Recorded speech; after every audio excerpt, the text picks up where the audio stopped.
Good evening, friends. Welcome once again. ATDO senior ક્લાર્કની પરીક્ષા માટે આપણે જે ફાસ્ટ રિવિઝન જે કરી રહ્યા છે એમાં એપિસોડ 1 અને એપિસોડ 2 જે તમે જોયા, આજે એપિસોડ 3માં તમારું ફરીથી સ્વાગત છે. અંગ્રેજી વિષયમાં આપણે દરેક ટોપિકની પ્રેક્ટિસ કરી રહ્યા છીએ અને એ પ્રેક્ટિસ અંતર્ગત થોડા પ્રશ્નો હું તમારી સમક્ષ રજૂ કરું છું અને એ પ્રશ્નોનું સોલ્યુશન કેવી રીતે થાય છે એ આપણે જોઈ રહ્યા છીએ. તો આજે આપણે એપિસોડ 3 ત્રીજા તબક્કામાં આપણે ફરી પાછા ભેગા થયા છીએ. તો વધુ સમય ન બગાડતા આપણે વિષય પર કન્ટિન્યુ કરીએ. ઓકે, તો પહેલો પ્રશ્ન છે, what type of a sentence is this? આ કયા પ્રકારનું વાક્ય છે? બરોબર. તો જો what type of a sentence is this, કઈ પ્રકારનું સેન્ટેન્સ છે? વાક્યનો છે આઈ વિશ આઈ હેડ અ કાર. આ કયા પ્રકારનું વાક્ય છે એ આપણે જરા ફાઇન્ડ આઉટ કરવાનું છે. આ પ્રશ્નનો ઉત્તર આપવા માટે સૌથી પહેલા આપણને વાક્યના પ્રકારો આવડવા ખૂબ જરૂરી છે. તો વાક્યના પ્રકારો જે છે એ જો આપણને આવડતા હોય તો આપણે એનો ઉત્તર આપી શકીએ. તેમ છતાં તમે પ્રયત્ન કરો. એક્સક્લેમેટરી, ઇમ્પેરેટિવ, ડિક્લેરેટિવ અને નન, આ 4 ઓપ્શન તમારી નજર સમક્ષ અહીંયા રજૂ કર્યા છે. એમાંથી તમને કયો પ્રશ્ન અને ઉત્તર કયો યોગ્ય લાગે છે જરા વિચારો 2 સેકન્ડ માટે, પછી હું તમને ઉત્તર આપું છું. એક્સક્લેમેટરી, ઇમ્પેરેટિવ, ડિક્લેરેટિવ અને નન. મનમાં તમે નક્કી કરી લ્યો કે આનો ઉત્તર શું હોઈ શકે, રાઈટ? પછી જ્યારે હું તમને ઉત્તર આપું ત્યારે એની કમ્પેરિઝન તમે કરી લેજો, જેથી આપણને ખ્યાલ આવે કે વાક્યના પ્રકાર જે છે એ આપણને આવડે છે કે કેમ. વાક્યના પ્રકારનો પ્રશ્ન જો પરીક્ષામાં પૂછવામાં આવે તો આપણે ઉત્તર આપી શકવા માટે સક્ષમ છીએ કે કેમ એ જરા જોઈ લેજો. ઓકે, તો વાત કરું ટાઈપ ઓફ સેન્ટેન્સ. સેન્ટેન્સના પ્રકાર કેટલા? તો એક આવે એસર્ટિવ સેન્ટેન્સ. એસર્ટિવ એટલે કેવું? વિધાન વાક્ય, જેને ડિક્લેરેટિવ સેન્ટેન્સ પણ કહી શકાય.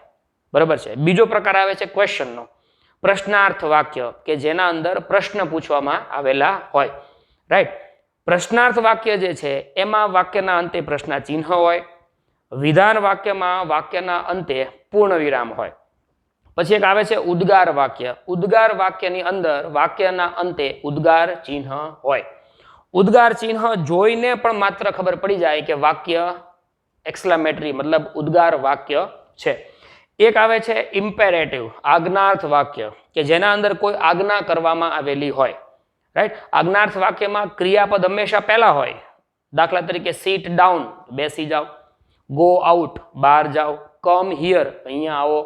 સ્ટેન્ડ અપ, ઊભા થાવ, વગેરે વગેરે. તમે જુઓ તો પહેલા ક્રિયા આવશે, પછી આગળનો કોઈ પણ શબ્દ મૂક્યો હોય એને આજ્ઞાર્થ વાક્ય કહેવાય. હવે જો આઈ વિશ આઈ હેડ અ કાર, હું એવું ઈચ્છું કે મારી પાસે કોઈ કાર હોય.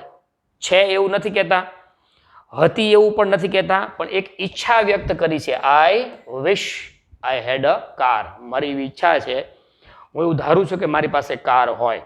તો આ કઈ વિધાન વાક્ય તો કહેવાય નહીં. પ્રશ્નાર્થ વાક્ય એટલા માટે નથી કે અહીંયા પ્રશ્નાચિહ્ન નથી. ઉદ્ગાર વાક્ય એક્સક્લેમેટરી એટલા માટે નથી કે અહીંયા ઉદ્ગાર ચિહ્ન પણ નથી. ઇમ્પેરેટિવ, આજ્ઞાર્થ વાક્યની શરૂઆત હંમેશા ક્રિયાપદ વાક્યની શરૂઆતમાં હોય છે, તો એ પણ આની અંદર નથી. ડિક્લેરેટિવ એટલે કે વિધાન વાક્ય, જેને એસર્ટિવ પણ કહેવાય, ડિક્લેરેટિવ પણ કહેવાય. તો આ વાક્યનો પ્રકાર જે છે એ કયો? તો આપણો ઉત્તર જે છે એ આની અંદર અત્યારે શું થશે? નન. આ નન જે છે એ આપણો ઉત્તર થશે, કારણ કે આપણા 3 પ્રકાર જે આપ્યા છે એ 3 પ્રકારમાં આપણો ઉત્તર નથી. એટલે આ પણ નથી, આ પણ નથી, આ પણ નથી.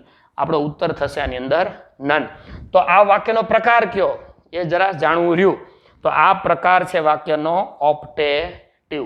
વાક્યનો પ્રકાર છે થોડુંક નવું છે. આપણે આ વાક્યનો પ્રકાર છે ઓપ્ટેટિવ. હવે આ પ્રશ્નનો ઉત્તર તમને આવડ્યો તો કે કેમ એ જરા મૂલ્યાંકન, તમારે સ્વ મૂલ્યાંકન કરવાનું છે કે કદાચ પરીક્ષામાં આ પ્રશ્ન આવ્યો હોત તો આપણું શું થાત. ઓકે, તો ઓપ્ટેટિવ પ્રકારનો છે. ઓપ્ટેટિવ જે છે એ વાક્યનો પ્રકાર કેવો કહેવાય? એને કહેવાય ઈચ્છા દર્શક. ઈચ્છા દર્શક.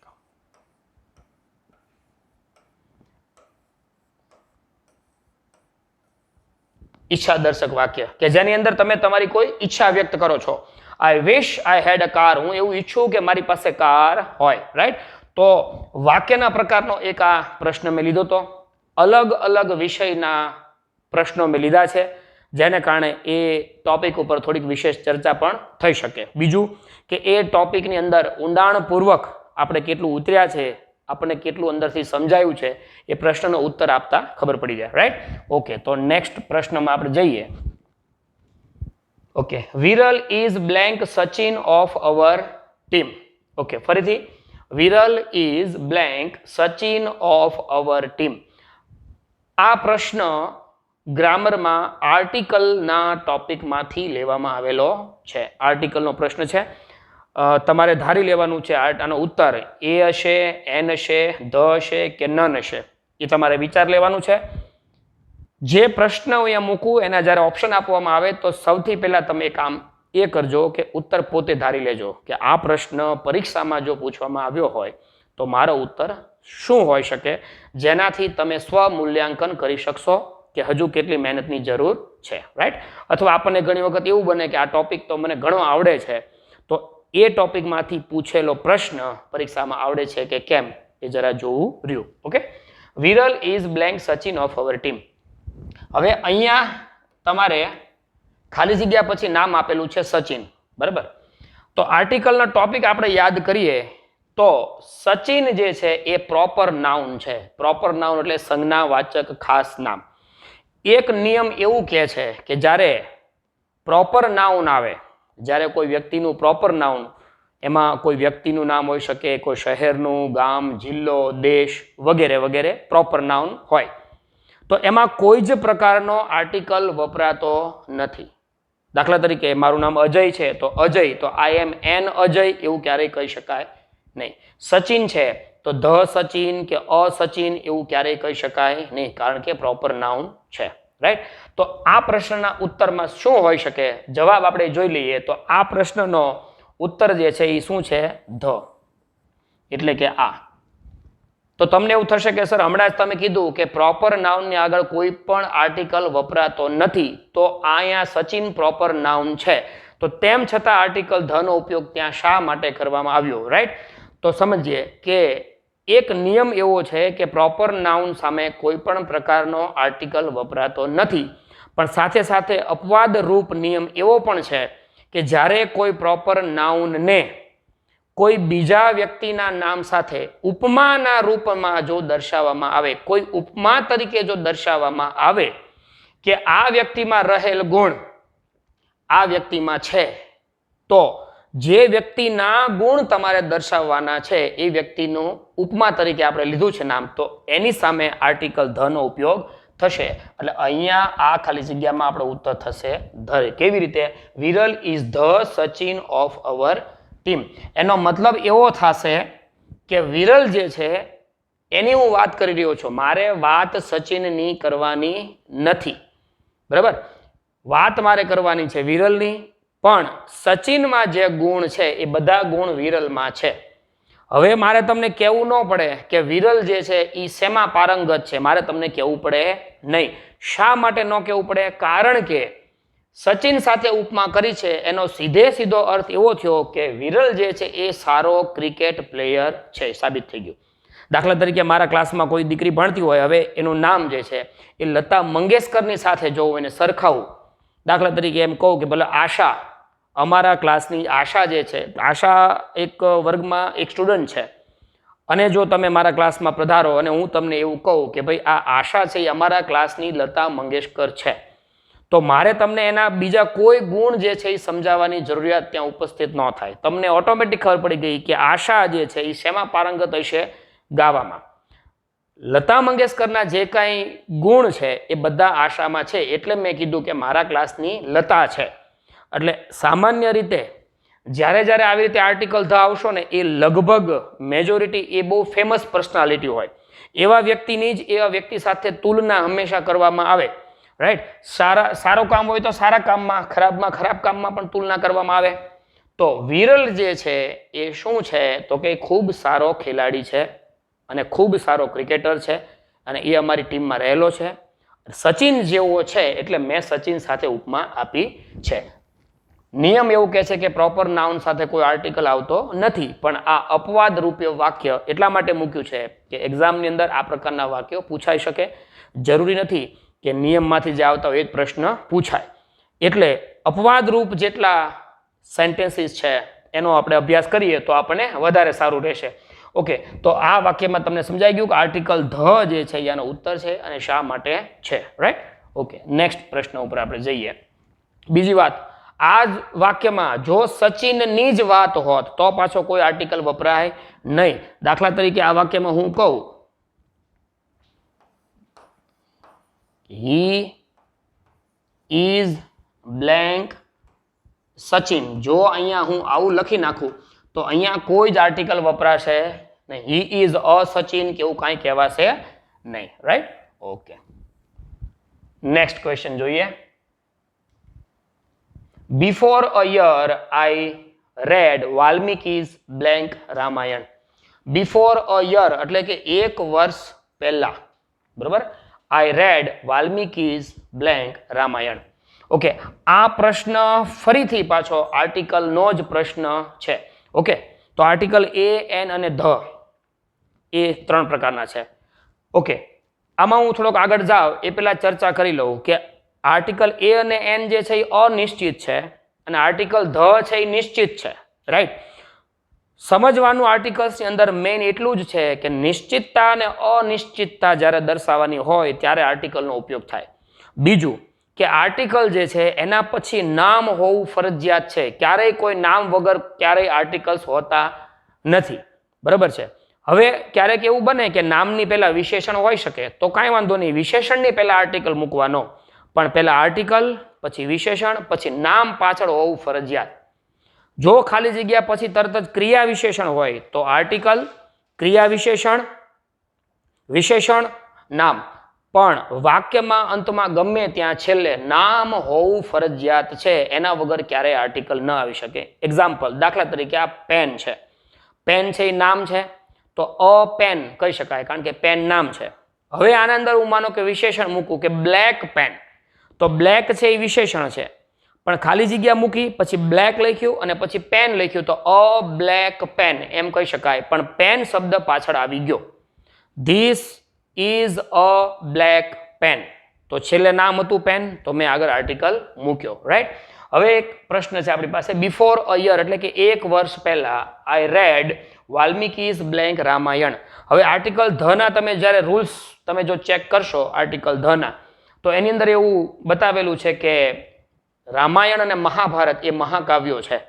રાઈટ? તો રામાયણ અને મહાભારત મહાકાવ્યો, તો મહાકાવ્યોની આગળ આપણે આર્ટિકલ ધ નો ઉપયોગ કરીએ છીએ. તો તમારામાંથી ઘણા બધાને એવું લાગ્યું હશે કે આ પ્રશ્નનો ઉત્તર ધ આવે કારણ કે રામાયણ અને મહાભારત આપણે ગોખી નાખ્યું છે. The Ramayana, the Mahabharata, the Gita વગેરે વગેરે. પણ આ પ્રશ્ન થોડો અપવાદ રૂપ છે તો આનો ઉત્તર જે છે એ નો આર્ટિકલ થાય છે. અહીંયા કોઈ જ પ્રકારનો આર્ટિકલ વપરાતો નથી. કેવી રીતે તમને સમજાવું કે રામાયણ જે છે એમાં આર્ટિકલ ધ વપરાય છે. રામાયણ તો આપણે કહેશું the Ramayana. Okay, Mahabharata the Mahabharata. પણ જ્યારે એની પહેલા સંબંધક સર્વનામ જ્યારે મૂકી દેવામાં આવે કે આમાં શું કીધું છે, રામાયણની વાત નથી, વાલ્મીકીસ રામાયણ, તો એવા સંજોગોમાં જ્યારે અહીંયા સંબંધક સર્વનામ મૂકી દેવામાં આવે ત્યારે આ નામમાં કોઈ જ આર્ટિકલ વપરાતો નથી. દાખલા તરીકે ફોર એક્ઝામ્પલ હું એમ કહું, એક સેન્ટેન્સ મૂકું છું. For example, this is blank અને પેન. બરાબર? ધીસ ઇઝ, હવે બીજી વખત લખો અહીંયા, ધીસ ઇઝ માય બ્લેન્ક અને પેન. બરાબર? આ બંનેમાં ડિફરન્સ જોઈએ તો ધીસ ઇઝ બ્લેન્ક પેન એમાં ધીસ ઇઝ અ પેન અહીંયા કહેવાશે. Right? This is a pen. પણ ધીસ ઇઝ પછી જો અહીં આવી ગયું સંબંધક સર્વનામ, મારું, તમારું, તારું, તેનું, તેણીનું, તેઓનું અથવા કોઈ વ્યક્તિનું નામ. ઓકે, તો સંબંધક, તો this is my a pen એવું ક્યારે આવશે નહીં, એટલે અહીંયા આર્ટિકલ નહીં વપરાય. એક્ઝામમાં આવો જ પ્રોબ્લેમ થાય છે સામાન્ય રીતે. આપણે નિયમો પાકા કરેલા હોય છે, આપણે પાક્કું યાદ છે કે રામાયણમાં આર્ટિકલ ધ આવશે, મહાભારતમાં આર્ટિકલ ધ આવશે, પણ અપવાદ રૂપી નિયમો જે છે એ સામાન્ય રીતે પાકા કરતા નથી, એટલે ઘણી વખત પ્રશ્નો ઊભો થાય છે. તો ધીસ ઇઝ અ પેન એમાં આવશે, પણ ધીસ ઇઝ માય પેન તો એમાં કોઈ આર્ટિકલ આવશે નહીં. ધીસ ઇઝ મોહન્સ પેન તો મોહન્સ પેનમાં પણ કોઈ જ આર્ટિકલ આવશે નહીં. આર્ટિકલની અંદર ખરેખર જો સમજવા જેવી બાબત હોય તો ડેફિનેટ અને ઇનડેફિનેટ, નિશ્ચિત અને અનિશ્ચિત. ઘણા લોકો હજુ એમાં જ ક્લિયર નથી કે નિશ્ચિત એટલે શું અને અનિશ્ચિત એટલે શું. તો હું થોડુંક તમને ક્લિયર કરું કે આ એ અને એન છે ને એ નિશ્ચિત આર્ટિકલ છે, રાઈટ? આપણે એને કહીએ નિશ્ચિત. હવે આ ધ છે ને એ અનિશ્ચિત આર્ટિકલ છે, અનિશ્ચિત. ઓકે, તો નિશ્ચિત એટલે શું, અનિશ્ચિત એટલે શું? જો તમે એવું પાકું કરો છો કે સૂર્યમાં આર્ટિકલ ધ લાગે, ચંદ્રમાં આર્ટિકલ ધ લાગે, તાજમહેલ તો કે આર્ટિકલ ધ લાગે, પણ ખરેખર એ સૂર્ય છે એટલે આર્ટિકલ લાગે છે એવું નથી. તાજમહેલ છે એટલે જ આર્ટિકલ લાગે છે એવું નથી, પણ એ વસ્તુ નિશ્ચિત છે એટલે આર્ટિકલ લાગે છે. કેવી રીતે? દાખલા તરીકે હું તમને એમ કહું,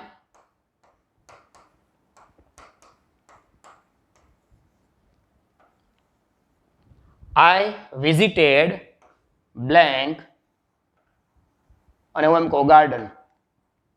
I visited blank garden. મેં એક બગીચાની મુલાકાત લીધી.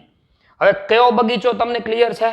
નથી. એ સ્પષ્ટ નથી કે કયો બગીચાની મેં મુલાકાત લીધી. તો I visited a garden. મેં કયો બગીચો એ તમને ખબર નથી. પણ જો સરદાર બગીચામાં ગયો હોય અને હું તમને એમ કહું ભાઈ ચલો સરદાર ગાર્ડન છે ત્યાં હું ગયો તો ત્યાં ધ લાગશે, કારણ કે નિશ્ચિત થઈ ગયું. બીજી વાત કે સૂર્યમાં આપણે એમ કહીએ ધ સન, તો શું કામ ધ સન આપણે કહીએ છીએ? જ્યારે હું તમને એમ કહું ને કે સૂર્ય ગરમી આપે છે, રાઈટ? સૂર્ય ગરમી આપે છે તો તમે મને પૂછો ખરા કે કયો સૂર્ય? શું કામ નથી પૂછતા? કારણ કે તમારા મગજમાં એનું ચિત્ર સ્પષ્ટ છે કે સર કયા સૂર્યની વાત કરે છે. ઓકે, ચંદ્રમાં આપણે એમ કહીએ આર્ટિકલ ધ લાગે, તો શું કામ આપણે ચંદ્રમાં આર્ટિકલ ધ લગાડીએ? જ્યારે હું તમને એમ કહું કે ચંદ્ર રાત્રે પ્રકાશે છે તો તમે મને પૂછો કે કયો ચંદ્ર? નહીં, કારણ કે તમારા મગજમાં ચિત્ર સ્પષ્ટ છે, મારા મગજમાં પણ ચિત્ર સ્પષ્ટ છે. હું તમને એમ કહું કે અમે ગયા વર્ષે તાજમહેલની મુલાકાત લીધી તો તમે પૂછશો કયો તાજમહેલ? નહીં, કારણ કે તમારા મગજમાં પણ ચિત્ર સ્પષ્ટ છે. એને નિશ્ચિત કહેવાય. જે વસ્તુ નિશ્ચિત છે એટલે આર્ટિકલ ધ લાગે છે, નહીં કે તમે સૂર્ય છે એટલે ચંદ્ર છે એટલા માટે એવી રીતે યાદ રાખવાનું નથી. આર્ટિકલને યાદ રાખવાનો સહેલામાં સહેલો ઉપાય છે નિશ્ચિત અને અનિશ્ચિત. હું એમ કહું કે મેં એક ટ્રેનમાં મુસાફરી કરી, મેં એક ટ્રેનમાં મુસાફરી કરી. હવે કઈ ટ્રેન એ તમને સ્પષ્ટ નથી, તો અ ટ્રેન. કોઈ એક ટ્રેન, કઈ ટ્રેનમાં ગયો તો એ સ્પષ્ટ નથી. પણ જ્યારે હું તમને એમ કહું ચેન્નાઈ એક્સપ્રેસમાં મેં સફર કરી તો ચેન્નાઈ એક્સપ્રેસ એટલે તમને ખ્યાલ આવી ગયો કે ચેન્નાઈ એક્સપ્રેસની જ વાત છે, નિશ્ચિત વસ્તુની વાત છે, એટલા માટે ત્યાં આર્ટિકલ ધ લાગે છે. અને આપણે ઘણી વખત એવું યાદ રાખીએ કે છાપાના નામ તો કે આર્ટિકલ ધ લાગે, ન્યૂઝપેપરમાં તો કે નહીં. પણ એટલા માટે કે હું તમને એમ કહું મેં છાપું વાંચ્યું, કયું છાપું વાંચ્યું અસ્પષ્ટ છે એટલે આપણે કહીએ અ ન્યૂઝપેપર. પણ ગુજરાત સમાચાર વાંચ્યું તો કે ધ ગુજરાત સમાચાર. ટ્રેનમાં સફર કરી અ ટ્રેન, પણ રાજધાની એક્સપ્રેસ તો આપણે કહીએ ધ. બરાબર છે? એટલે નિશ્ચિત અને અનિશ્ચિત ખાસ યાદ રાખવાનું છે. રામાયણ જે છે એમ કે રામાયણ વાંચી તો રામાયણની જ વાત થઈ એટલે આર્ટિકલ ધ લાગે છે ત્યાં. મહાભારત તો મહાભારતની જ વાત છે એટલે ત્યાં ધ મહાભારત કહેવામાં આવે છે. પણ જ્યારે હું એમ કહું મહાકાવ્ય એટલે કે એપિક, તો કયું એપિક એ સ્પષ્ટ થતું નથી, તો ત્યાં કહેશું આપણે એન એપિક. અને જ્યારે રામાયણની જ વાત હોય તો આપણે આર્ટિકલ ધ લગાડશું. મહાભારતની જ વાત હોય તો આપણે આર્ટિકલ ધ લગાડશું. એમાં આટલું યાદ રાખ્યા પછી અપવાદ રૂપ કે જ્યારે સંબંધક સર્વનામ મૂકી દેવામાં આવે કે વાલ્મીકીનું રામાયણ, તો એવા સંજોગોમાં ત્યાં આપણે આર્ટિકલ ધ લગાડવાનો નથી. ચલો નેક્સ્ટ ક્વેશ્ચન જોઈ લઈએ. Okay, Ankur gifted me blank Taj Mahal, blank Taj Mahal was very blank beautiful. બરાબર, આપણે જોઈ લઈએ. Ankur gifted me blank Taj Mahal, blank Taj Mahal was very beautiful. 3 option અહીંયા તમારી સામે છે. પહેલામાં ધ, બીજામાં ધ, ત્રીજામાં અ, પછી ધ, અ, ધ અને નન, અને છેલ્લો ઉત્તર છે નન. આમાંથી તમારે ઓપ્શન સિલેક્ટ કરવાના છે. ઓકે, થોડુંક વિચારી લ્યો, સહેજ ક્ષણિક સમય આપું જેથી કરી તમે પોતાનું સ્વ મૂલ્યાંકન કરી શકો. ફરીથી વાંચી લેજો. Ankur gifted me blank Taj Mahal, blank Taj Mahal was very beautiful. Right? Okay, હવે હું તમને ઉત્તર આપું છું. મારે, બરાબર, રાઈટ. તો આનો સાચો ઉત્તર થશે એ, ધ અને નન. કઈ રીતે સમજો. અંકુર ગિફ્ટેડ મી બ્લેન્ક તાજમહલ. હવે અંકુરે મને તાજમહેલ ભેટમાં આપ્યો, રાઈટ. તો કયો તાજમહેલ? આગ્રાનો તાજમહેલ તો મને ભેટમાં આપી જ ન શકે, ફિક્સ. તો આગ્રાના તાજમહેલની વાત નથી, એટલે એણે મને કોઈ રમકડાનો તાજમહેલ ચાહે આપ્યો હોય, ચાહે તાજમહેલનું ચિત્ર આપ્યું હોય. ઓકે, તો તાજમહેલ મને જે આપ્યો એ કોઈ રમકડું હશે. હવે એ તમે જોયું છે? નહીં, તમારા માટે અનિશ્ચિત છે. તો એટલા માટે આપણે અહીંયા સ્ટાર્ટિંગમાં અહીંયા શું આવશે? અ. એટલે મને એને કોઈ તાજમહેલ આપ્યો. અંકુર ગિફ્ટેડ મી અ તાજમહેલ. હવે ફરીથી પાછું તાજમહેલની વાત આવી. હવે અહીંયા હું મૂકીશ પાછો ધ. શું કામ? તો કે હવે નિશ્ચિત થઈ ગયું. હું કયા તાજમહેલની વાત કરું છું? આગ્રાનો તાજમહેલ નહીં, મને અંકુરે જે તાજમહેલ આપ્યો એની જ વાત કરું છું. એટલે માટે અહીંયા લખવાનું મારે the Taj Mahal. The Taj Mahal was very, પછી શું આપ્યું છે અહીંયા? બ્યુટીફુલ, એટલે કે સુંદર. હવે મેં તમને કીધું એમ કે આર્ટિકલ્સ મૂકવું હોય, કોઈ પણ આર્ટિકલ, તો પાછળ નામ હોવું ફરજિયાત છે, બરાબર. બ્યુટીફુલ કોઈ નામ નથી. બ્યુટીફુલ શું છે? વિશેષણ છે, બરાબર. તો બ્યુટીફુલ વિશેષણ છે, એના પછી કોઈ નામ નથી, એટલે અહીંયા કોઈ જ પ્રકારનો આર્ટિકલ વપરાશે નહીં, બરાબર. ઓકે, જો કેવી રીતે હું તમને કહું. હું એમ કહું, દાખલા તરીકે ફ્લાવર, ફ્લાવર, બરાબર. તો આપણે એની અંદર ફ્લાવરમાં આપણે શું કહવું હોય તો આપણે કહી શકીએ ભાઈ અ ફ્લાવર, રાઈટ. ઓકે, પછી હું તમને જ્યારે અહીંયા આમ લખું, દાખલા તરીકે બ્યુટીફુલ ફ્લાવર, બ્યુટીફુલ ફ્લાવર, તો અહીંયા હું આર્ટિકલ મૂકી શકું, કારણ કે બ્યુટીફુલ વિશેષણ છે પણ એની પાછળ નામ તો છે. અ ફ્લાવર, વચમાં વિશેષણ આવી ગયું તો અ બ્યુટીફુલ ફ્લાવર. પણ એકલું હું તમને ખાલી લખું બ્યુટીફુલ, તો પાછળ કોઈ નામ ન હોવાથી અહીંયા પણ કોઈ જ આર્ટિકલ વપરાશે નહીં. સેમ વસ્તુ અહીંયા લાગુ પડે છે. તમારા બ્યુટીફુલ જે છે એ વિશેષણ છે અને એની પાછળ કોઈ પણ પ્રકારનું નામ નથી. એટલે પહેલામાં અનિશ્ચિત હતું, એટલા માટે ધ, એટલા માટે કે આગળ એની વાત ઓલરેડી થઈ ગઈ છે, અને અહીંયા એટલા માટે નહીં કારણ કે બ્યુટીફુલ છે એ વિશેષણ છે, એ નામ નથી. ઓકે, ચાલો. તો આ છે તમારો આર્ટિકલનો ટોપિક. આર્ટિકલમાં ક્યાં ધ વપરાય, ક્યાં અ વપરાય, એ તો આપણને ખ્યાલ જ છે. અનિશ્ચિત નામ હોય ત્યાં એ અને એનનો ઉપયોગ કરશું, અને ધ હોય ત્યાં આપણે એ વાત નિશ્ચિત છે એવું સમજી લેવાનું થશે. હવે ક્યાં એ મૂકીએ અને ક્યાં એન મૂકીએ તો તમને ખ્યાલ જ છે કે જે નામનો ઉચ્ચાર ગુજરાતીના સ્વર પ્રમાણે થાય ત્યાં આપણે આર્ટિકલ એન મૂકશું, અને જે નામનો ઉચ્ચાર ગુજરાતીના વ્યંજન પ્રમાણે થાય ત્યાં આપણે આર્ટિકલ એ મૂકશું. એમાં આપણે ઉચ્ચાર જોવાનો છે, આગળનો અક્ષર જોવાનો નથી.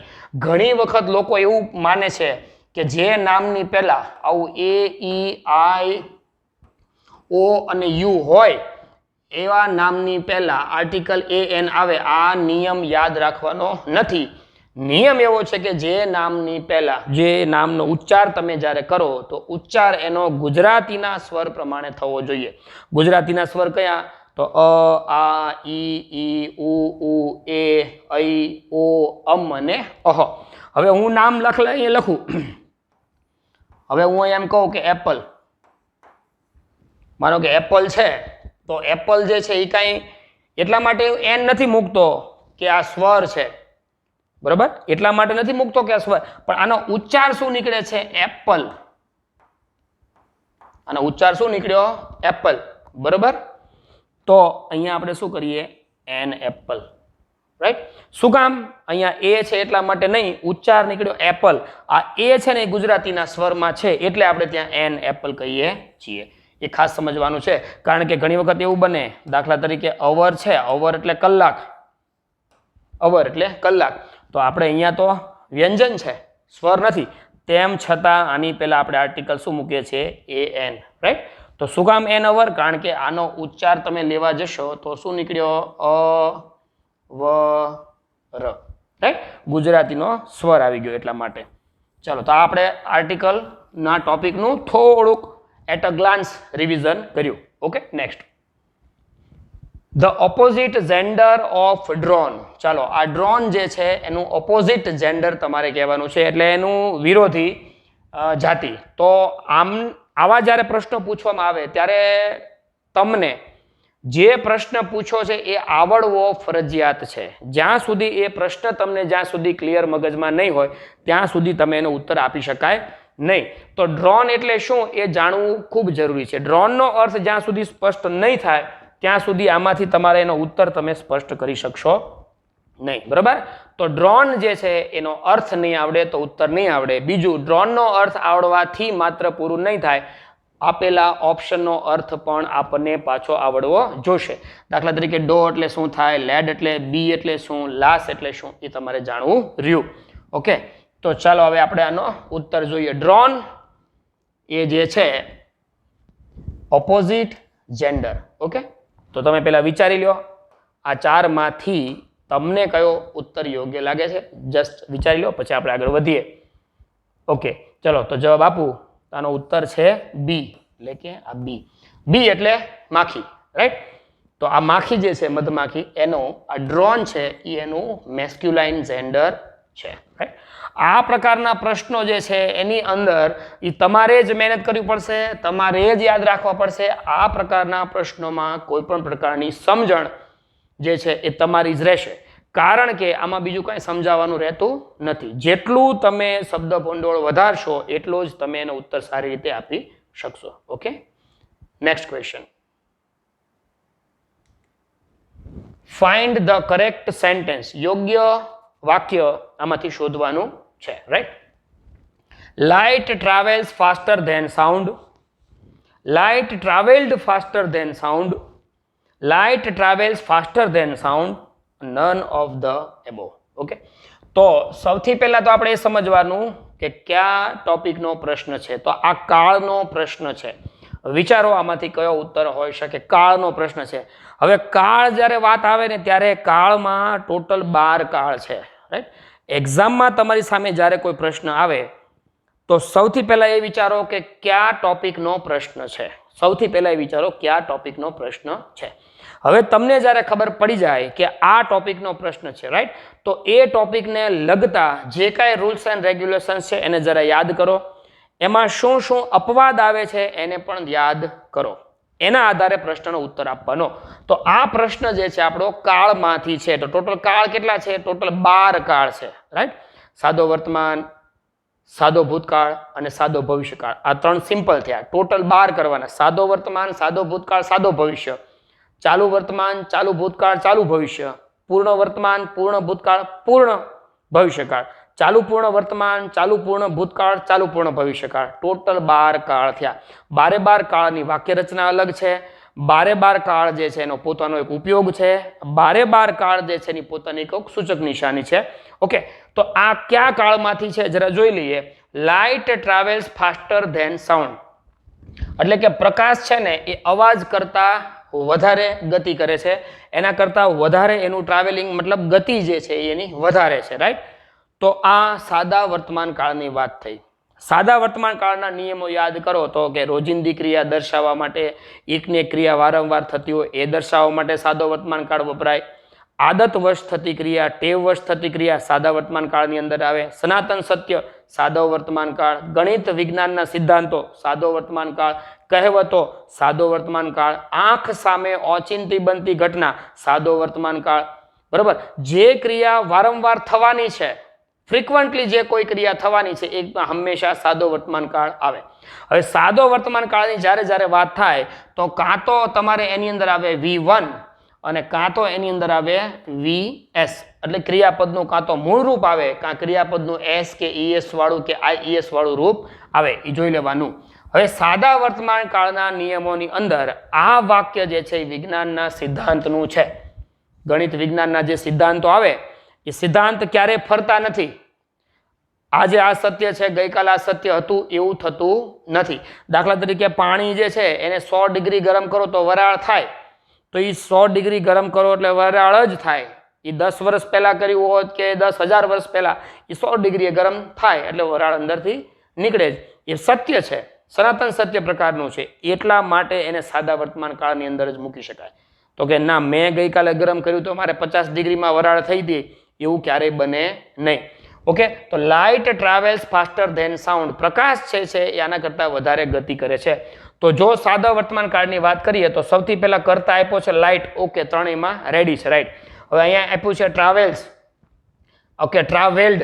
સાદા વર્તમાન કાળની અંદર આપણે ક્યારેય કોઈ ક્રિયાપદ સાથે ઈડી પ્રત્યય લાગતો નથી, એટલે આમાંથી આ સેન્ટેન્સ તો કોઈ સંજોગોમાં નહીં હોય, એ આપણે પહેલા કાઢ્યું. લાઇટ ટ્રાવેલ્સ, અહીંયા ટ્રાવેલ્સ ફાસ્ટર ધેન સાઉન્ડ. બાકી બધું જે છે બેયમાં સેમ છે.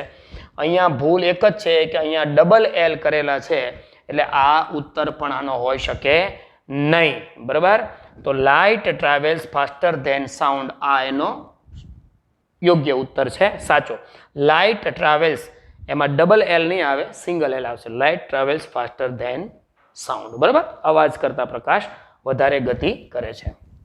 આ થયો એક કાળમાંથી એક પ્રશ્ન આપણે લીધો, જેથી કરી કાળ જે છે એનું આપણે થોડું પુનરાવર્તન થઈ શકે, રાઈટ. સાદા વર્તમાન કાળ જોઈ લીધો. Next question. You are diabetic, you blank avoid sweets, right. હવે વિચારો, મસ્ટ, શુડ, મે, માઇટ, અંગ્રેજી ગ્રામરના કયા ટોપિકની અંદર આવું આવે છે? તો આ પ્રશ્ન મોડલ ઓક્ઝિલરીઝનો છે. મોડલ ઓક્ઝિલરીઝ એક ટોપિક છે અને મોડલ ઓક્ઝિલરીઝને લગતું આ એક સેન્ટેન્સ છે. તો એની અંદર શુડ જે છે એનો પોતાનો એક ઉપયોગ છે, મસ્ટનો ઉપયોગ છે, મેનો છે અને માઇટનો છે, રાઈટ. તો યુ આર ડાયાબિટીક, બરાબર. You blank avoid sweets. તમે ડાયાબિટીક છો. ડાયાબિટીસના લોકોને સ્વીટ, ગળ્યું ખાવાની મનાઈ હોય છે. એ લોકો બહુ ગળ્યું ખાઈ શકતા નથી, શુગર વધી જાય એટલા માટે, રાઈટ. તો ડાયાબિટીક જે માણસ હોય એને આપણે શું કહેવું કે you should avoid sweets, you must avoid sweets, you may અને યુ માઇટ. તો એ સમજતા પહેલા આ ચાર શબ્દોને આપણે જોઈ લઈએ. તો શુડ જે છે એ હંમેશા તમારું શું બતાવે છે? એ તમારું નૈતિક ફરજ બતાવે છે. શું બતાવે? નૈતિક ફરજ. મસ્ટ જે છે એ સામાન્ય રીતે ફરજિયાતપણું જે હોય એ બતાવે છે. મે જે છે એ પરવાનગી બતાવે. મે એ પરવાનગી બતાવે. આ માઇટ જે છે એ સંભાવના બતાવે. ઘણી વખત એવું બને કે આ મેનું ભૂતકાળ છે, માઇટ અલગ ઉપયોગ થઈ ગયો. ઓકે, તો આટલી વસ્તુ છે. તો જે માણસ ડાયાબિટીક હોય એને ગળ્યું ન ખાવું જોઈએ, એ શું એની નૈતિક ફરજ છે? એના માટે એ ફરજિયાત છે કે એના માટે એ પરવાનગી માટે છે કે કોઈ સંભાવના છે? તો પહેલી વાત તો સંભાવનાની કોઈ વાત જ નથી, એટલે માઇટ નહીં આવે. એને કોઈ પ્રકારની પરવાનગી લેવાની નથી, એટલે એમાં મે પણ નહીં આવે. દાખલા તરીકે મે આઈ કમ ઇન, શું અંદર આવી શકું? ઇટ મે રેન, કદાચ વરસાદ આવશે. હી મે કમ, કદાચ એ આવશે. કદાચ આમ થશે, એના અંદર મે નો ઉપયોગ કરીએ. હી મે કમ, કદાચ આવશે. ઇટ મે રેન, કદાચ વરસાદ આવશે. ધ સ્ટુડન્ટ્સ મે પ્લે, કદાચ વિદ્યાર્થીઓ રમશે. તો એવી કાંઈ વાત આપણા વાક્યમાં નથી, એટલે આપણે મે નો ઉપયોગ નહીં કરીએ. શુડ એટલે નૈતિક ફરજ. હવે હું એમ કહું કે you should respect the elders, તમારે વડીલોનું સન્માન કરવું જોઈએ. You should respect the elders, વડીલોનું સન્માન કરવું જોઈએ. માનો કે તમે નથી કરતા, કદાચ કોઈ સંજોગોમાં કોઈ વડીલનું તમે સન્માન નથી કરતા, તો તમને ત્યાં કોઈ સજા દેવામાં આવતી નથી. ભલે આપણા સંસ્કાર જે છે એ સારા નથી, એવી એક છાપ કદાચ તમારે ત્યાં ઊભી થાય, પણ જે વડીલને તમે સન્માન નથી આપ્યું એ વડીલ તમને ત્યાં કોઈ પણ પ્રકારની સજા કરતા નથી. તો એવી વાત હોય કે જ્યાં તમારી નૈતિકતા બતાવવાની છે, તો તમારે શુડનો ઉપયોગ કરાય કે આમ કરવું જોઈએ. શુડ એટલે શું થાય? આમ કરવું જોઈએ. કરવું જોઈએ, નથી તમે કરતા, એ વસ્તુ અલગ થઈ ગઈ. મસ્ટ અને શુડ આ બંનેના ડિફરન્સમાં મસ્ટ જે છે એ ફરજિયાતપણું બતાવે છે. આમ કરવું જ જોઈએ. યુ મસ્ટ ગો, તમારે જવું જ જોઈએ. યુ મસ્ટ ઇન્વાઇટ, તમારે આમંત્રણ આપવું જ જોઈએ. યુ મસ્ટ ટેક મેડિસિન, તમારે દવા લેવી જ જોઈએ. You must drive on left, તમારે ડાબી બાજુ ચલાવવું જ જોઈએ. શુડ અને મસ્ટના ડિફરન્સમાં એટલું છે કે શુડ વાળું છે એ નૈતિક ફરજ બતાવે અને મસ્ટ જે છે એ ફરજિયાત બતાવે. મસ્ટ જે છે એ જો તમે કાર્ય નથી કરતા તો સામે કોઈ સજા હોવાની સંભાવના. સામે દાખલા તરીકે you must drive on left, તમારે ડાબી બાજુ ચલાવવું જોઈએ. હવે માનો કે તમે ડાબી બાજુ નથી ચલાવતા તો એક્સિડન્ટ થવાની સંભાવના અને ટ્રાફિક પોલીસ દ્વારા તમને કોઈ દંડનીય કાર્યવાહી તમારા ઉપર થવાની સંભાવના, પકડાવ એટલે અચૂક તમારે એ સજા તમારે થાય. તમારે એના માટે જે કાંઈ ચાર્જીસ ભરવા પડે ભરવા પડે. શું કામ? નિયમ છે કે ડાબી બાજુ ચલાવવું. નથી તમે ચલાવતા તો એ ગુનો ગણાય. રાઈટ? તો મસ્ટમાં ફરજિયાત. એટલે ડાયાબિટીક જે વ્યક્તિ છે એ જો ગળું થશે, કોઈ પણ સંજોગોમાં ગળું ખાય તો એ વ્યક્તિને શુગર 100% વધવાનું અને એ વ્યક્તિ વધુ બીમાર પડવાનો. એટલે અહીંયા શુડ પણ નહીં આવે. એટલે આપણો ઉત્તર શું થશે? Must. You must avoid sweets. તમારે ગળ્યું જે છે એ ન જ ખાવું જોઈએ. તમારે એને અવોઇડ કરવું જ પડે. તમારે એને અવગણવું જ પડે. એટલા માટે આપણે ત્યાં આવશે, આપણો ઉત્તર શું આવશે? મસ્ટ. બરાબર? એટલે this is the right answer. Next question જોઈએ. If you had invited me, I would have blank to the party. 4 option અહીંયા મૂક્યા છે. If you had invited me, I would have blank to the party. જો તમે મને આમંત્રણ આપ્યું હોત તો હું પાર્ટીમાં આવ્યો હોત. રાઈટ? આ તમારે જોવાનું છે. ઓકે, ઉત્તર પહેલા મનમાં વિચારી લ્યો. કમ, કેમ, કમિંગ અને કમ્સ. બરાબર? પોતાની રીતે પહેલા ઉત્તર આપવાનો પ્રયત્ન કરો, પછી આપણે હું તમને ઉત્તર આપું છું. રાઈટ? જો if you had invited me I would have blank to the party. તમે જવાબ એનો જોઈ લીધો હશે. હવે હું તમને ઉત્તર આપું છું. આનો આન્સર શું થશે? કમ. જો ઇફ સાથે અસંભવ શરત કે તુક્કામાં ઇફ સાથે પૂર્ણ ભૂતકાળ અને બીજા ઉપવાક્યમાં વુડ હેવ સાથે ભૂત કૃદંત વપરાય. કહેવાય એવું માગે છે કે જ્યારે તમારા સેન્ટેન્સમાં અહીંયા ઇફ આપેલું હોય અને ઇફ સાથે તમારે પૂર્ણ ભૂતકાળ હોય. Okay, if you had invited me તો આઈ વુડ હેવ, તો બાકીનો જે સેન્ટેન્સ જે વુડ અને હેવનો જે તમે પ્રયોગ કરો છો એની સાથે હંમેશા તમારે પીપીટી મતલબ પાસ્ટ પાર્ટિસિપલનો ઉપયોગ કરવાનો છે. એટલે કે ભૂત કૃદંત. તો આપણા વાક્યની અંદર ભૂત કૃદંત આપણે જોઈએ તો કમ એનો ભૂતકાળ થશે કેમ અને ભૂત કૃદંત શું થશે? કમ. એટલે આ પ્રશ્નનો ઉત્તર શું આવશે? Would have come. બરાબર? આપણને એવું થાય કે અહીંયા ઇન્વાઇટેડ છે એટલે કે ભૂતકાળ જોયું તો આપણે એના ઉત્તરમાં પણ કેમ ભૂતકાળ મૂકી દઈએ તો એવું થશે નહીં. ઇફ વાળું વાક્ય હોય અને તમારે એક તુક્કો જ મારવાનો છે કે જો આમંત્રણ આપ્યું હોત તો આવ્યો હોત. હવે આમંત્રણ આપ્યું હોત તો આવ્યો હોત. હવે આપ કદાચ આમંત્રણ આપો નોય આવે. આ તો નથી આવ્યા એટલે બોલે છે કે આમંત્રણ આપ્યું હોત તો હું આવે. શક્ય છે કે આમંત્રણ આપો તોય ન આવે એટલે ખાલી તુક્કો લગાવ્યો છે. તો એવા સંજોગોમાં પૂર્ણ ભૂતકાળ અને સામે ભૂત કૃદંત. કમ એનો ભૂતકાળ થાય કેમ અને ભૂત કૃદંત થાય કમ. એટલા માટે આપણો ઉત્તર પણ આની અંદર થશે કમ. રાઈટ? ઓકે, નેક્સ્ટ ક્વેશ્ચન જોઈએ. She runs as though she blank mad. MAD mad એટલે પાગલ. Okay, was, where, have, is અને none. ઓકે, આટલા પ્રશ્નો જે છે આ પ્રશ્ન જે છે એના 4 ઓપ્શન છે. તમારી રીતે પહેલા તમને યોગ્ય લાગતો ઉત્તર એ તમે જરા વિચારી લો, પછી હું તમને આગળ ઉપર એનો ઉત્તર આપીશ. She runs as though. આ સેન્ટેન્સની અંદર તમને એક નવી વસ્તુ જે જાણવા મળે છે એ શું છે? એઝ અને ધો. એઝ અને ધોનો ઉપયોગ અગાઉ બહુ ઓછા સંજોગોમાં તમારે સાંભળવામાં આવ્યું છે. એટલે કદાચ કોકને એવું લાગે કે સારા વાક્યમાં કંઈક ભૂલ છે તો વાક્યમાં કોઈ જ પ્રકારની ભૂલ નથી. એક નવા પ્રકારનું વાક્ય છે જે અહીંયા મૂક્યું છે. કદાચ એવું બને કે તમે પ્રથમ વખત આને જોતા હોય તો આને તમારે નવા વાક્ય તરીકે શીખવાનું છે. એક નવું જ્ઞાન આ વાક્યમાં લઈને જવાનું છે. ઓકે, એઝ અને ધો. She runs as though she blank mad. એવી રીતે દોડે છે કે જે પોતે કેવી હોય? ગાંડા જેવી હોય, મેડ હોય. રાઈટ? ઉત્તર જે આનો છે બી. સામાન્ય સંજોગોમાં આપણને એવું લાગે કે અહીંયા શી છે, કર્તા જે છે એક વચનમાં છે તો ક્રિયાપદ સહાયક ક્રિયાપદ પણ એક વચનમાં હોય. એવી માન્યતા સાથે આપણે જો જોઈએ તો આપણને વોઝ લાગે કે વોઝ એનો ઉત્તર હોઈ શકે. તો વર્તમાન કાળ જો તમે જુઓ તો આપણને ઇઝ પણ લાગે કારણ કે એક વચન છે. શી છે એ એક વચન છે, ત્રીજો પુરુષ એક વચન, તો એની સાથે એક વચનનું સહાયક ક્રિયાપદ, આ પણ એક વચનનું સહાયક ક્રિયાપદ. હવે અહીંયા આપ્યું છે રન્સ. બરાબર, જો બરાબર સમજો, રન્સ એટલે સાદો વર્તમાન કાળ. તો સાદો વર્તમાન કાળ અહીંયા છે તો અહીંયા પણ સાદો વર્તમાન કાળ હોવો જોઈએ, એ આપણને લાગે. તો આપણને એવું લાગે કે વોઝ નહીં આવે. શું કામ? તો કે અહીંયા વર્તમાન કાળ છે એટલે આપણે વર્તમાન કાળનો ઉત્તર લીધો. પણ આ વાક્ય અલગ પ્રકારનું છે એટલે વર્તમાન કાળ હોવા છતાં અહીંયા વર્તમાન કાળ નહીં આવે. બીજી વાત, અહીંયા આપ્યું છે વેર અને આપ્યું છે હેવ, રાઈટ? તો હેવ જે છે એનો આપણે કોઈ જ આ વાક્યમાં ઉપયોગ નથી એટલે બાકી રહ્યું વેર. Put a past tense after as if or as though.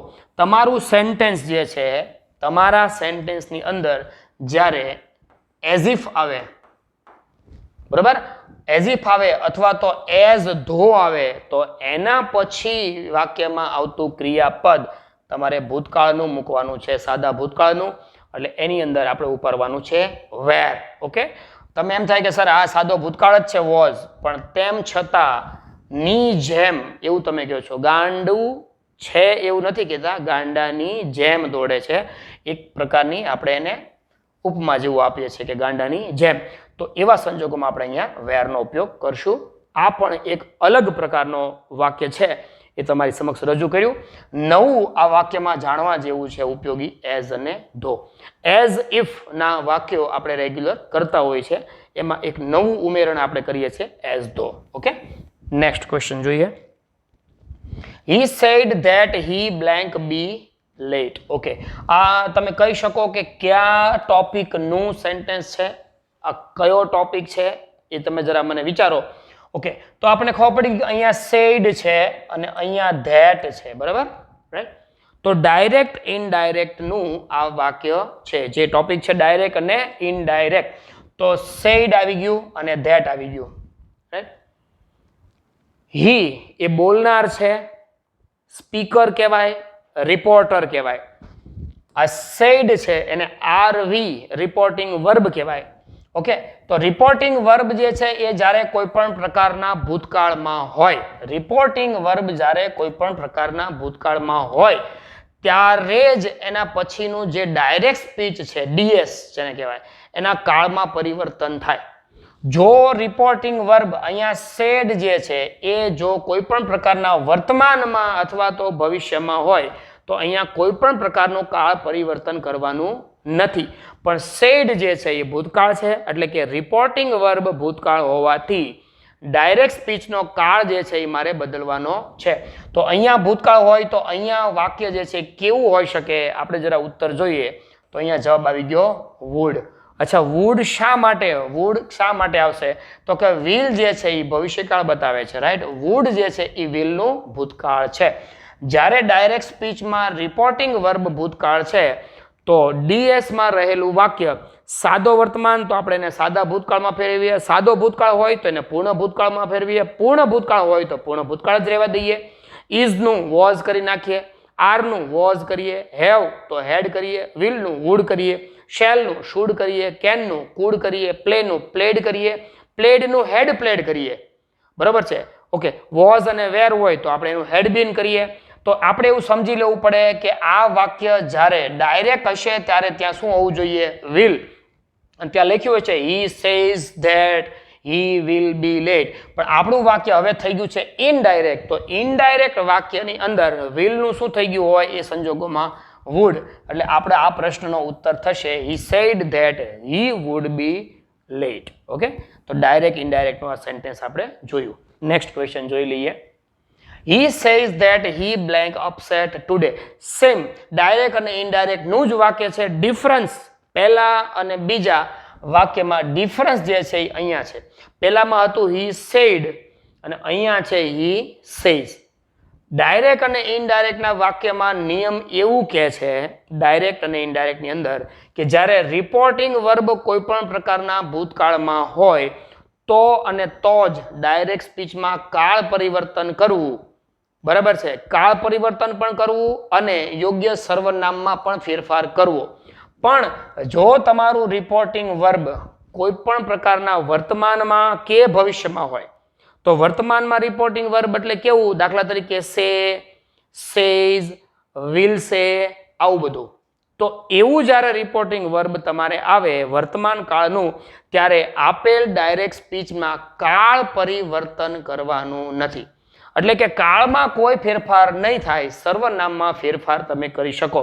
Okay, તો સેઝ છે એટલે આપણે કાળ બદલવાનો નથી. રાઈટ, તો આનો ઉત્તર શું થશે? ઇઝ. શું કામ? he says that he is upset today. તે આજે થોડું અપસેટ છે.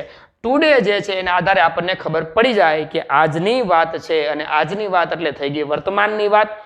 આ જ વાક્યમાં બરાબર સમજો, જો સેઝ ને બદલે સેડ હોત, અહીંયા સેઝ ને બદલે સેડ હોત, તો he said that he, આ is છે ને એને બદલે તમારે અહીંયા કરવું પડે was, અને ટુડે જે છે એના બદલે કરવું પડે ટુડે ને બદલે that day. બરાબર, આટલો ડિફરન્સ જે છે એ આ સેન્ટેન્સમાં છે. કેવા વાક્યો લાગ્યા મિત્રો એ જરા જણાવજો. આ સેન્ટેન્સ જે છે એ થોડા અપવાદરૂપના, થોડુંક તમને કંઈક નવું જાણવા મળે એ પ્રકારના વાક્યોનું કલેક્શન અહીંયા કર્યું છે. રાઈટ, તો says that he is upset today. Next, the train has already blank. હવે આ પ્રશ્નો જે છે એ તમારા અંગ્રેજીના ટોપિકમાંથી કયા ટોપિકનું છે એ જરા જોઈએ. તો આ કાળનું છે વાક્ય, ફરી પાછું કાળનું વાક્ય છે.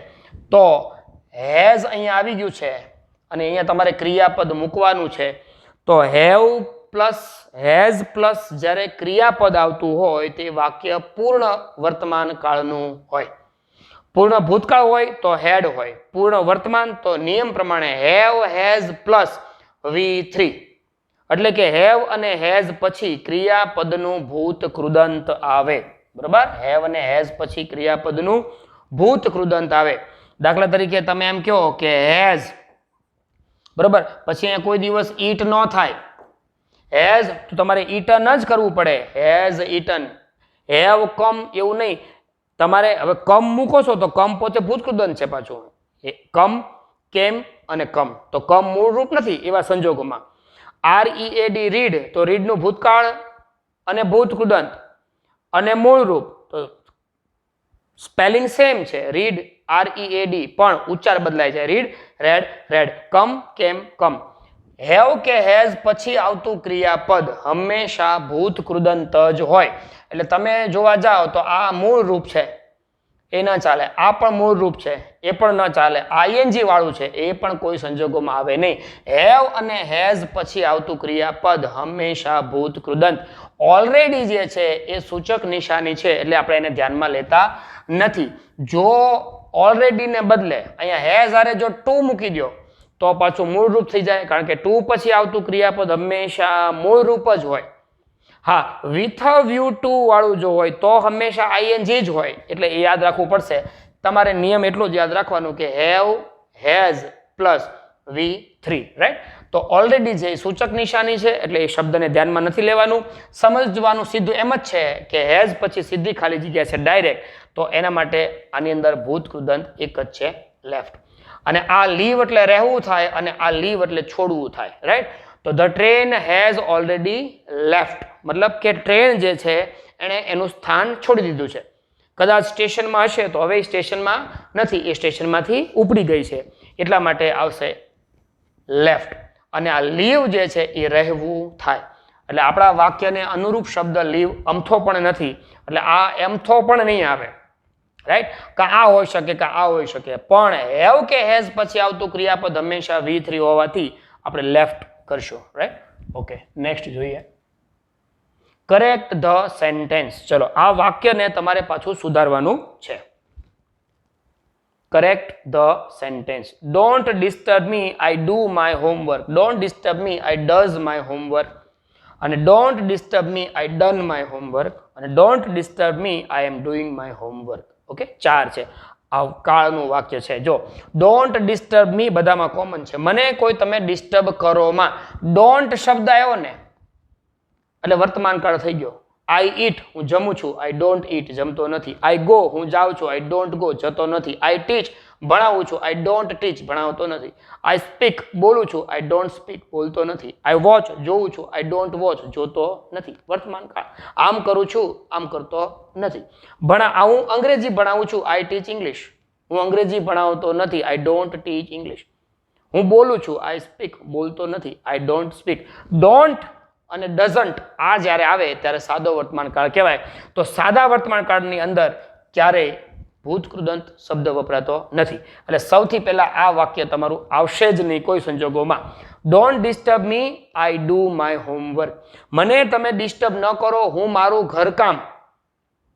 રોજિંદી ક્રિયાના સંદર્ભમાં બતાવવું છે કે અત્યારના સંદર્ભમાં? તો એ કહેશે કે અત્યારના સંદર્ભમાં. ડિસ્ટર્બ મને કરોમાં હું મારું ઘરકામ કરી રહ્યો છું.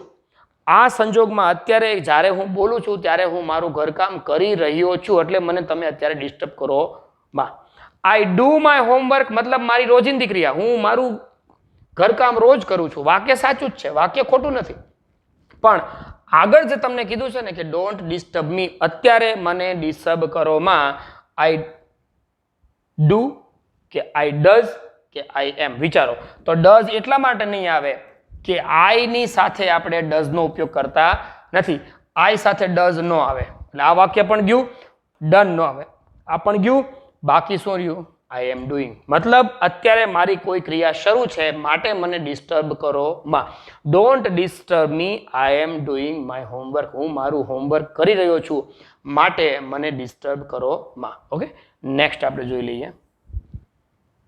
એટલે આપણો રાઈટ આન્સર જે થશે એ ડી થશે. Okay, this is my book blank. આ પ્રશ્ન ક્વેશ્ચન ટેગ નો છે.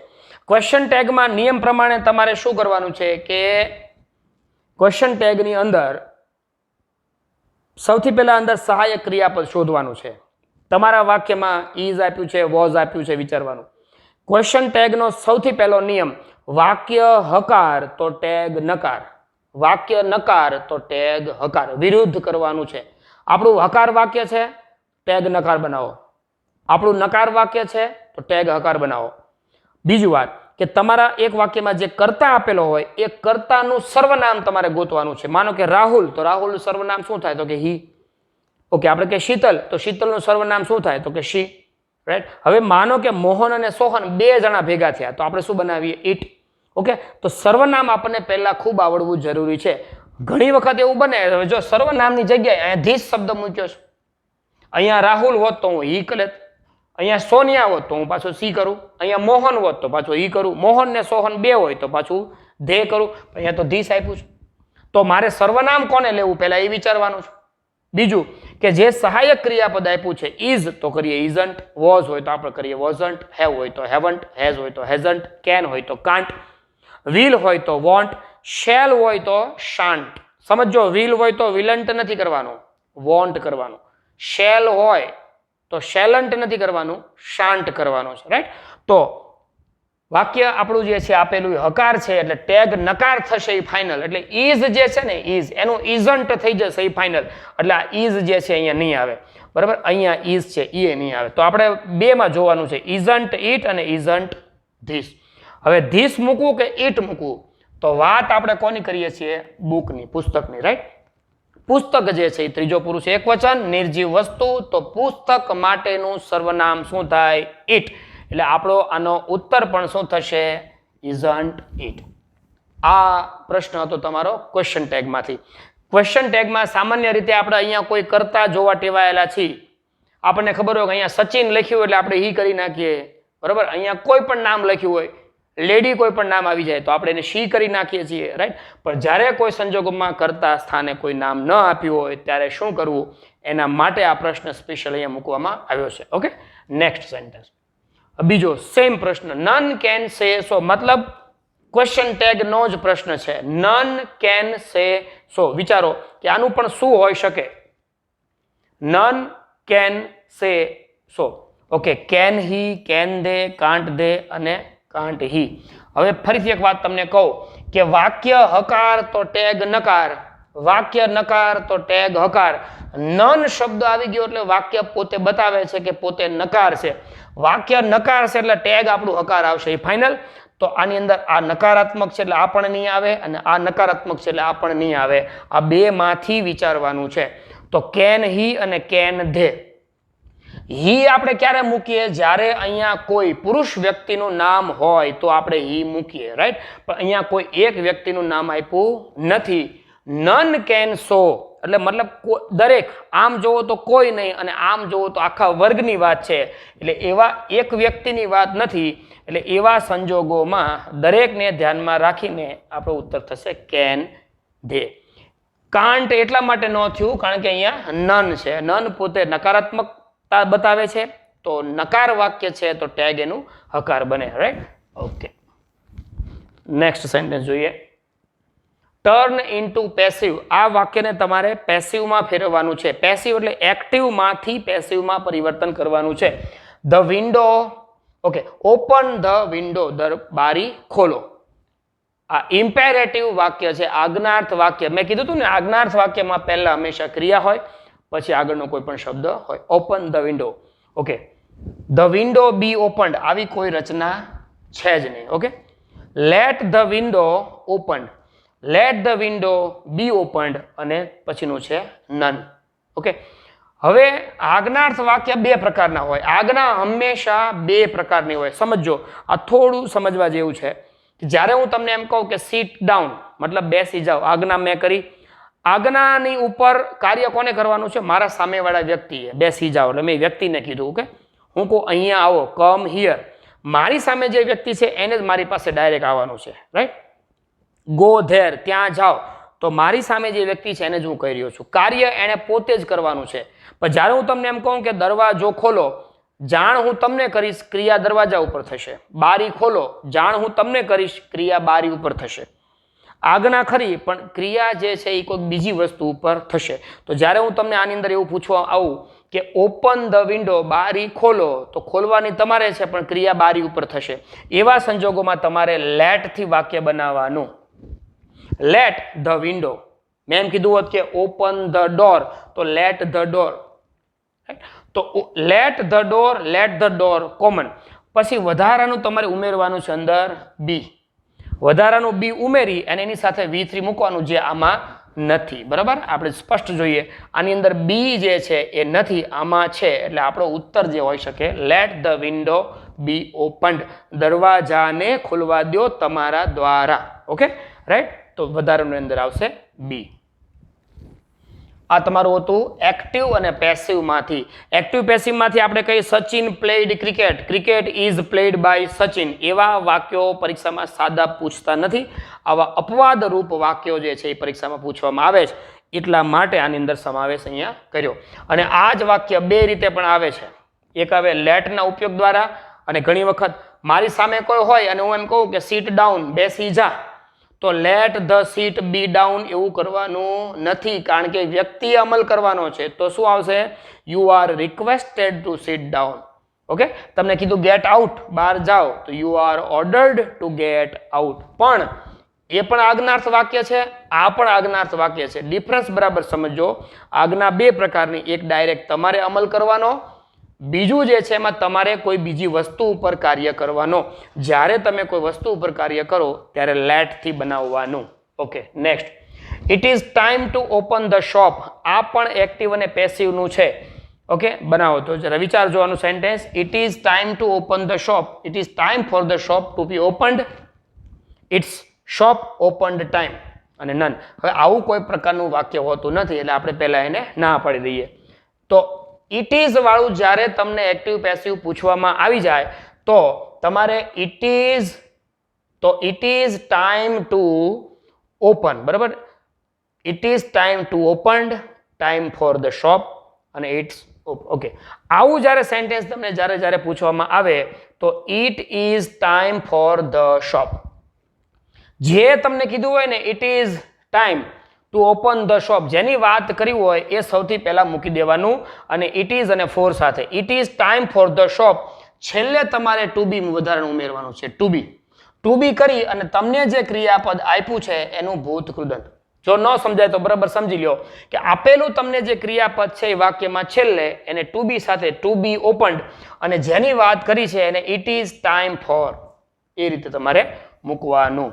રાઈટ, ચાલો આગળ વધીએ. યુ મે ગો નાવ, તમે જઈ શકો છો. Very simple, you are requested to go now, કારણ કે તમે જઈ શકો છો, પરવાનગી આપો છો, એ કોઈ ઓર્ડર નથી. બરાબર, હવે જો આમાં તમારે લડવાનું છો, રિક્વેસ્ટેડ આવે કે અલાવ આવે. ઓકે ઓકે, તો જોઈ લે આપણે. જો વિનંતી એટલા માટે નથી, રિક્વેસ્ટ, કારણ કે અંદર પ્લીઝ જેવો કોઈ શબ્દ રહેલો નથી. પ્લીઝ નથી એટલે વિનંતી નથી. રાઈટ, ઓર્ડર એટલા માટે નથી કે યુ મે ગો તમને પરમિશન આપે છે, તમને જવા માટે એલાવ કરવામાં આવે છે, એટલે આપણે આવશે યુ આર અલાવ, તમને પરમિશન આપવામાં આવે છે, પણ પેસિવની અંદર ભૂત કૃદંત વપરાતું હોવાથી એટલે અહીંયા આપણે એલાવ નહીં આવે. તો you are allowed to go out. This is the right answer. You are allowed to go out. Okay, next question. One word substitution. આમાં બહુ મારે તમને ભણાવવાનું નથી, બહુ જાજુ સમજાવવાનું નથી. આ વાક્યો તમારે સીધા યાદ રાખવાના છે.